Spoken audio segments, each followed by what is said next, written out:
Welcome, everybody. It's Joe, here to help you live a life that is custom to you, that is perfectly fitted to you, that you absolutely love. And right now, I'm doing a lot of videos and content on how to free yourself by making money doing rideshare, doing the gig economy thing. And it's important, first of all, in building the life that you want, to be able to be in charge of your schedule, to have a say, to have the only say of what you do in your time. So I'm doing a bunch of videos on how to make money with rideshare so that you can free up your time, do the things that you want to do, and live a life that you love, and build a life you love too. So one of the things that I'm sure a question will come up, it hasn't come up yet, but if it comes up, I want to nip it in the bud, is why should you trust me? Why should you listen to me about rideshare? Well, let me tell you a little bit about where I was before rideshare, and let me give you some stats, some actual data, how many rides I've done when I've started. And I'm going to put screenshots up on the screen when that time comes so you can see, hey, this is actually from the app or from the website, etc. And so you know that I have the experience that I say that I do. So before rideshare, so I was going to Rutgers, right? And I was getting more and more frustrated with computer science, which I was studying, and I was like, I don't want to do this. This is frustrating. I don't like programming. I thought I would, but I don't. I really hate it so much. And I decided to drop out. Now, in my decision to drop out, my parents are like, hey, we were paying your rent so that you could go to college. Now that you're not going to college, we're not going to pay your rent. And so support was taken away. Understandably so. It makes a lot of sense. It was conditional support. It wasn't unconditional. I'm not mad at that. I was mad at the time, of course, but I'm not mad at that now because it makes sense. It was conditional. So I'm like, what do I do, right? I lost my place. I didn't have rent. Wasn't paying rent, so I lost my place. And I found Uber. Now at the time, I didn't really know what I was doing. I didn't make enough money to pay my bills, partially because I didn't have the discipline to do so, and I didn't go on the road as much. I didn't know the tips and tricks. I was being very frustrated because I was falling into a lot of early mistakes that now I would coach myself out of.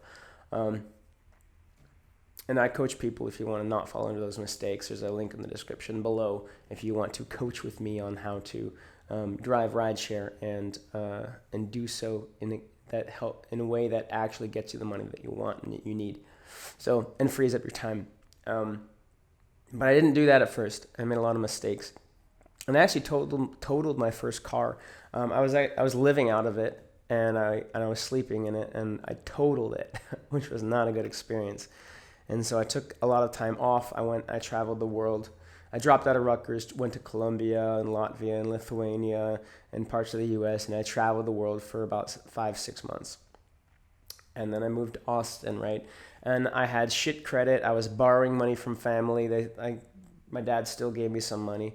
And I was making money here and there, odd jobs, and doing some retail jobs, and I hated the retail jobs so much, but I had to do them. It was the only thing I could do. I worked right after I totaled my car, I forgot to say, I worked for Walmart. Briefly, I had a really shit experience there, really bad experience there. Came to Austin. Lyft had this thing where you could rent a car from them, and you had to pay a pretty, It was good for a rental car, but it was really bad for a car that you own, right? It was like $30-$35 a day. If you did a lot of rides, though, they'd knock down the price, which was nice. But it was still a lot of money. It would eat into the money that I made, a significant amount. And so I would do that. I would rent the car from Lyft and then drive that car and then make money. And I would make rent, and I started to pay my own bills. Because it wasn't my car, because I was renting, I was still paying bills, but I wasn't doing as well as I could. And eventually, I saved up a bunch of money, and I was able to, even with my shit credit, buy the car that I have now. Her name's Julia. She is a 2017 Nissan Versa Note, and I just replaced the stereo in her to get a nice stereo. I might do a video on that, because it's a nice stereo. I feel a little guilty for spending the extra money on it, but in the end, it will make my drive more comfortable, and I'll pay it off. I borrowed the money for the stereo, but it's another story. I could have paid it off. I could have just bought it outright in a few weeks, but I decided not to. I feel guilty about that decision. It was somewhat impulsive, but yeah. So I was starting to pay my bills with Lyft, which made me feel so fucking free. If you guys have ever been not been staying afloat, been drowning in debt and having to borrow money and then finally paying off your bills, you'll understand how amazing that feels. And that's what Lyft eventually did to me. I started getting frustrated with Lyft though, because they cut the pay they gave to drivers, and then they sent out an advertisement campaign that was somewhat manipulative. They'd cut the pay, so at the time the pay per minute was 20 cents per minute, right? It's like 19 cents per minute, and the pay per mile was like 69 cents or like 79 cents or something per mile. I think it was either 69 or 79 cents, I don't remember. They cut the pay per mile from 69 cents per mile to I think like 49 cents per mile. And they raised the per minute from 19 cents per mile to 22 cents per mile. So 3 cents more per minute and 20 cents less per mile. And then they send out this huge advertisement campaign that's like, hey, we're listening to you. We're listening to you, Lyft drivers. We are paying you what you're worth per minute. We've upped our per minute pay. And I'm like, are you fucking serious? Like, you're not even mentioning that you're lowering the per mile. It really pissed me off. I'm like, you think I'm stupid? Do you think I'm dumb? Like, you're lowering the amount that you pay per mile significantly. And Lyft actually reached out to me. It was a random thing. They're like, hey, we want to hear your opinion on things that we're doing. And I told them straight up, I'm like, hey, like you're like in your advertisement campaign, you're acting like we're stupid. Like you're acting like we won't notice, and it really pisses me off. And they're like, oh, great advice, thanks. Like, this is really good feedback. And then they didn't change anything. So I stopped driving for them. Not just upon that. In my experience, they find a lot of reasons not to give you a cancellation fee. I don't want this video to be a shit talk of Lyft, because they helped me get out of my debt, and they also help a lot of drivers with their goals. And it's not necessarily I wouldn't even necessarily say you shouldn't drive for them, because it depends on the situation. Sometimes it's good to do both, and sometimes it's good just to do one. And with my coaching clients, I'd work with you to figure out what exactly is best for you in your situation with the current, that's a specific tactic. It's not a strategy. The strategy is to make money and make money using Rideshare and be in control of your time.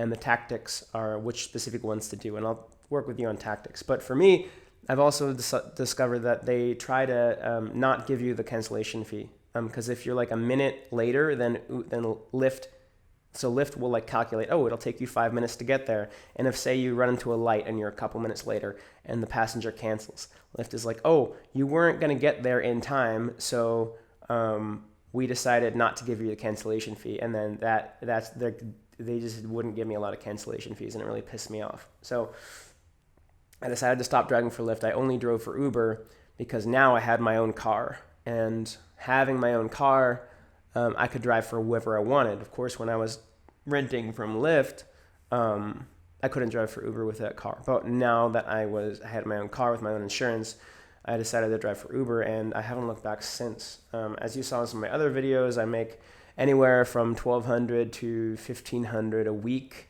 if I put myself to it. If I like to take some days off, I make like $500 to $800, maybe $1,000, depending on how many days I take off and how hard I go. My light turned off. What's going on? Why did it turn off? Hold on a second. Oh, low battery. That makes sense. I haven't charged my light yet.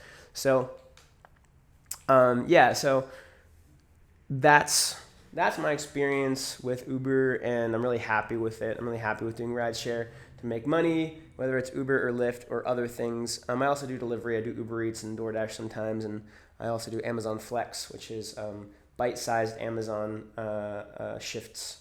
I also worked for Amazon briefly, but now I do you can get bite-sized Amazon shifts, and I can help you with that too. So, as you can see, here's a screenshot. I'm putting it on the screen right here. For Lyft, it doesn't say when I started on this screenshot. I couldn't find that, but I started summer of 2018 with Lyft. And so that's like 3 years or so. But I stopped driving for them in 2019. So I only drove for them for a year and a half. And my lifetime rides for them was a little over 3,000. And yeah, my rating is 4.88, which is good. It's great. It's not amazing. There are people who have higher ratings than me. But as long as you're above like 4.85, especially with Uber, 4.85, the rest doesn't really matter. Unless you're doing Uber Black, I think you have to be above 4.9 to do some of the higher end stuff, something like that. And then with Uber, I started 4.5 years ago. Again, there was a long period of time where I didn't do it because I didn't have a car. So that, take that into account. But I did 3,827 trips. I also have a 4.88 rating. That goes up and down slightly. It was 4.92 a little bit ago, went down to 4.87, and then now it's coming back up because it's just kind of random. It's just up and down. There's not. I mean, sometimes I can correlate it to be like, oh, I was feeling really good these days, or I was in a bad mood, and sometimes that can affect it. But sometimes a lot of the time, you really don't know why it's going up or down. And yeah, and so it's a lot of trips. It's almost 7,000 trips. I think I said I did over 7,000 just because I didn't look at the numbers. It's almost 7,000. Now that I see the numbers, I would made a slight error. It's almost 7,000. It's just about 7,000. So 3,827 plus 3,072. That's 3,829, 3,899. I did 6,899 trips. So I'm 101 trips away from 7,000 trips. And then that doesn't count the Uber, the delivery, the food delivery, and the Amazon delivery. I've done a lot of those as well. So yeah, that's why you should listen to me. I have extensive experience in rideshare. A lot of the Uber, about 300 or 400 of the Uber trips were when I was in Jersey. And it was a lot of experience. I can help you, definitely. If you want help from me on how to get either like an extra $300 a week or $5,000 a month, I will help you. I'll get you signed up. I'll get you past all the issues of getting your vehicle signed up. If you need to rent a vehicle, I'll help you figure that out. I'll help you figure out how to be in charge of your vehicle. One of the really important things about being an Uber driver is how to have dominion over your workspace. And not in a way that hurts the passenger, but it actually helps the passenger. You got to be clear and assertive about your workspace. And then you are open up to have good conversations, etc., because you're not trying to fight the passenger because the rules are clear. I'll help you with that. I know a lot of people about to do Uber are like, well, how do I make sure that they don't fuck up my car? That's how. And that's that. If you want to, there's a link in the description below. Book a call with me, and I'll get you squared away. We'll get started, get you the money that you need and the freedom that you need. Also, if you'd like, there's also a free Facebook group that you can join. It won't be like coaching with me. I just kind of post some things in there, answer some questions. It's helpful for sure. But if you really want help, go get coaching with me, and I will see you in the next video.